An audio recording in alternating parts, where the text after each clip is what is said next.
Buong puso, Tama.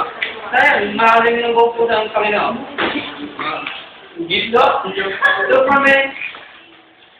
Two prominent versus regulated our relationship with other persons. The verses of charity and justice.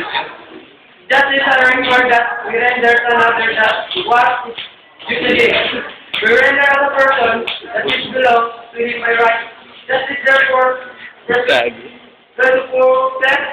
the right of the person. And yet we may render also to another something which does not belong to him by right. We render it to him on the basis of our charity and concern for him. Unlike justice, charity is not a legal obligation, but it is no less binding upon us because we are morally bound to be united to others on the basis of mutual love and respect. So meron doon, may dalawang klase ng versus regulated our relationship. Ito daw yung versus of charity and justice.